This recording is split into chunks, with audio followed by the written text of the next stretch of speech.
In a world where quality business information is needed, we bring you On the Mic with Mike, the leading social enterprise business show in RVA. Join Mike King, the partnership guru, as he delivers game changers in Metro RVA.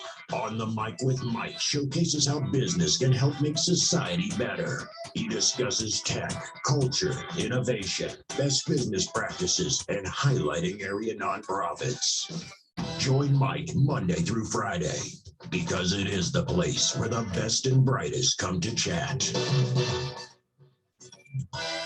Ladies and gentlemen, welcome back to On the Mic with Mike. It is the premier business radio program in the area. I'm your host, Mike King, and I appreciate you being here with me. The views expressed here of mine have no connection to, support of, agreement with any of the hosts. Information or ads. I don't work for the station. My program just airs here on a daily basis to be able to bring these game-changing folks to you. On the Mic with Mike, we highlight partnerships, people, social enterprise. We even touch on some issues of the day. The shows you're listening to are emanating from the Mike King Biz Studio, which is the global epicenter of social enterprise business. To follow me and to get more information, you can go on all social platforms. Hashtag On the Mic with Mike RVA. Hashtag Mike King Biz. I'd like to thank our show sponsors, Tom Childry, the credit card guy. If you have credit card merchant issues, Tom Childry is the man. He can help you. He's been doing it for more than 25 years. Reach out to Tom Childry. He has some really great innovative ideas on ways to help your business run more smoothly. Also, Andy Taylor and Junk Luggage. If you have things around the house that you need removed, make sure you give Andy Taylor a call. That's everything from a hot tub to an entire household. Andy Taylor can help you. Plus, he is a rock star in the community. Things that you want removed from your house, sometimes they can take it to his remix market out in Ashland. They fix them up. People come in and buy them, and then he donates the money to charity. That's what I like about my man, Andy Taylor.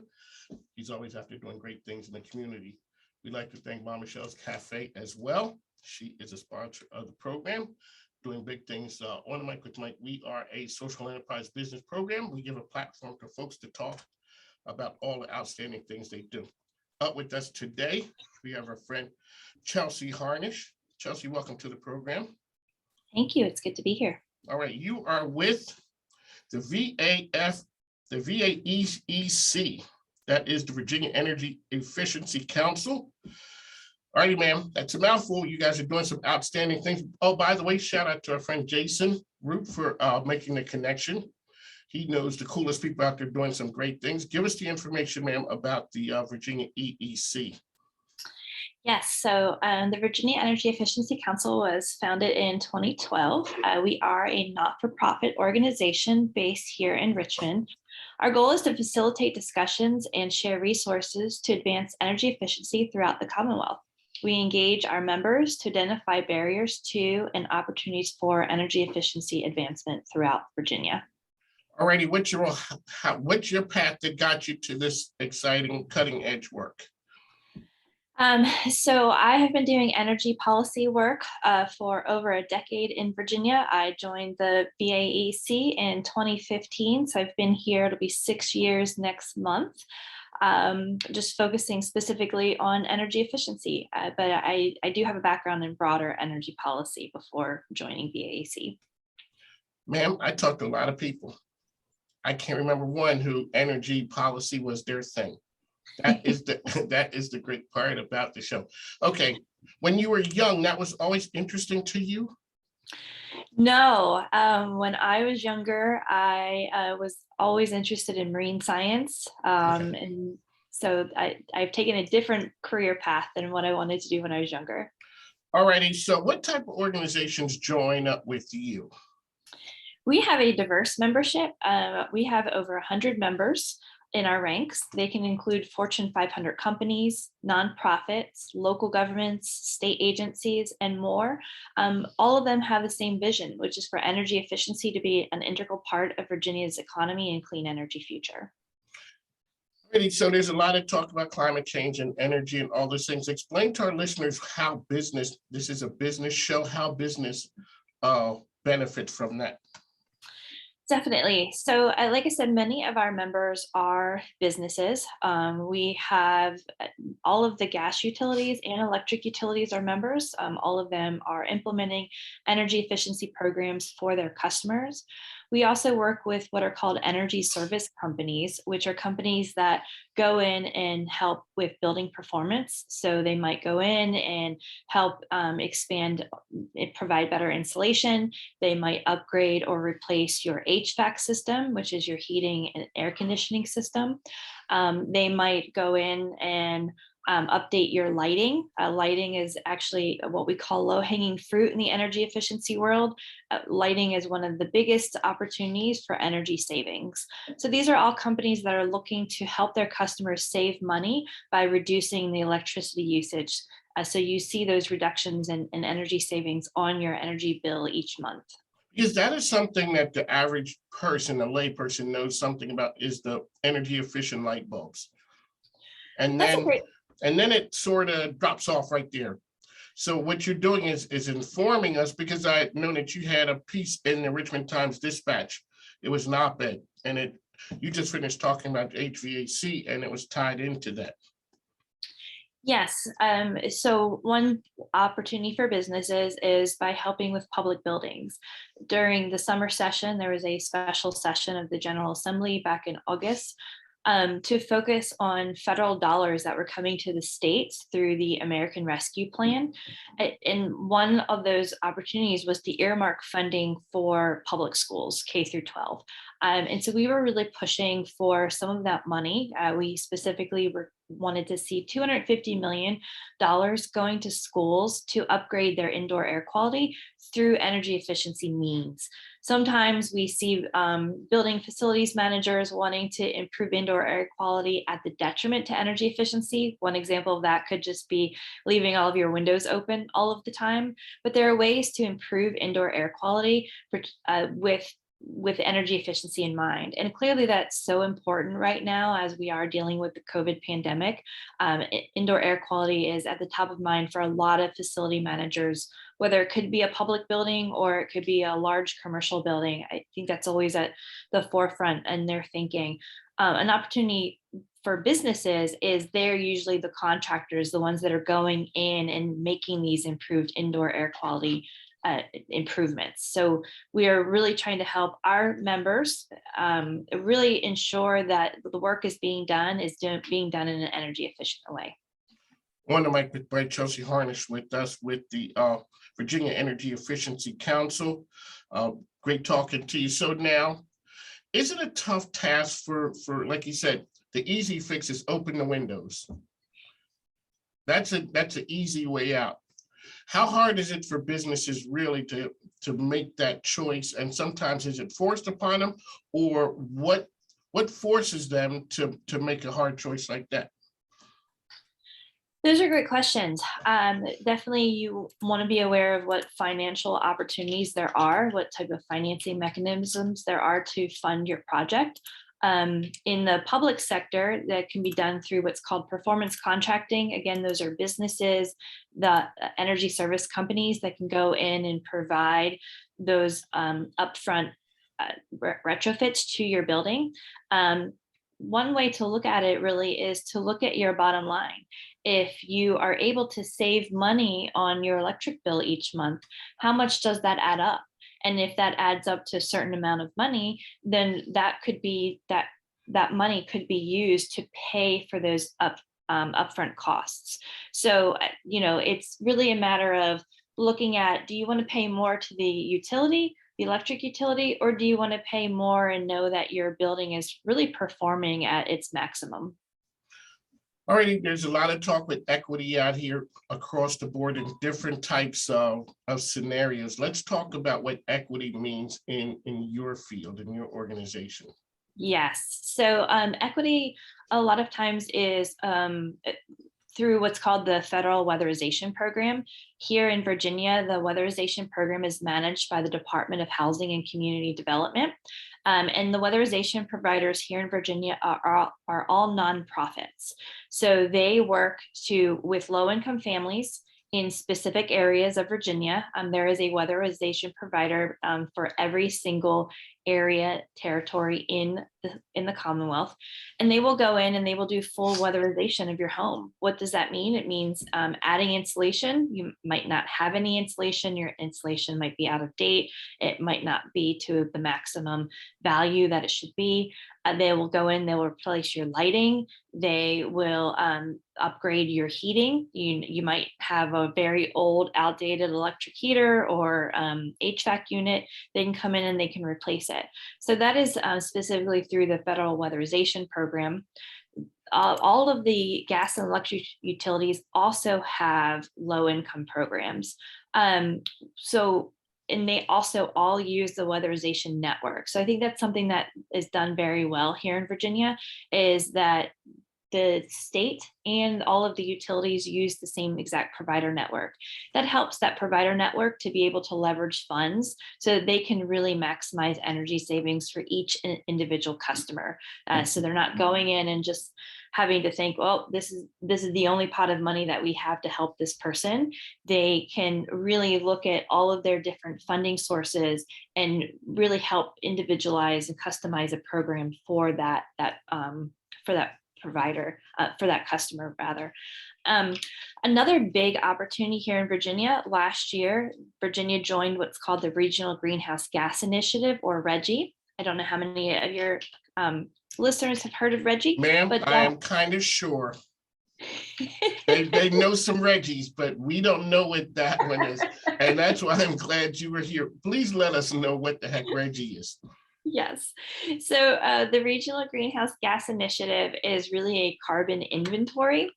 And so we are the most southern state to have joined RGGI. It goes as far up as Massachusetts and New York, Maryland, Pennsylvania, New Jersey. Those are all states that belong to RGGI. So it's just an inventory of carbon dioxide from all carbon emitters. So that could be industrial emitters, but it could also be electric utility, coal plants, natural gas plants. And then every 2 times a year, there is what's called an auction. So the auction takes place. The emitters have to buy credits on the market to help reduce their carbon emissions. Virginia is the only state that belongs to the Regional Greenhouse Gas Initiative, where 50% of those auction allowances, where the money that comes from that auction goes directly to low-income energy efficiency. There are other programs in other states where they do have energy efficiency programs, but we're the only state that dedicates 50% of our funding to low-income energy efficiency. Right now, we've done almost 1 full complete year of auctions. And that money is either going to help the weatherization program that I've already mentioned, or it's going to build new affordable and sustainable housing. We all know that there is a housing crunch out there, and this is allowing developers to build more low-income development, but also to make it more energy efficient or more green. We do know there are studies that show that when your home is more energy efficient, it's more comfortable and it's more healthy. So we are very proud of the work that we've been able to do to really push for this new and existing money to happen here. On the mic with Mike, Chelsea Harnish with us. A while back, we had a group over in Chesterfield, and they were talking about weatherization for homes. And they were doing it that the person didn't even have to own the home. They could be renters. And they were going, is that part of something like this here? Because when you're talking about weatherization, what happens if the landlord, the owner of the property, maybe they aren't feeling the same way? What can happen then? So through the utility programs, they would need to work directly with the homeowner, unless it's a multifamily situation. They do go in and they will work with the multifamily property owner, but they do need some information from the tenants themselves. Through the weatherization program and the utility programs, it's all free. So no one is paying for this. The tenant or the homeowner are not paying for it. So there really is no downside to taking advantage of the weatherization program. So explain to our listeners also why it makes sense for all this, to happen. it's not just for the comfort of people. It's not just for, the weatherization of your homes. It's good business as well to make this happen. Definitely. We have seen, particularly with a tenant, in a tenant situation, multifamily situation, where this is a marketing opportunity. If you can market, you don't just put a for rent sign out. You can say it's for rent. A lot of times we'll see single family. You see all of the list of all the amenities and why it's a great unit to rent. It's something that can be included. You can say this has been this is an energy efficient home, a weatherized home, which means lower utility bills, which is going to be a big sell particularly if your tenant is paying their own electricity bill. But it also means more comfort. So it's definitely a marketing opportunity for landlords. All righty, so we're out there talking marketing. That's part of business. We're talking shortage of personnel. Well, you're shaking your head before I even get to the question.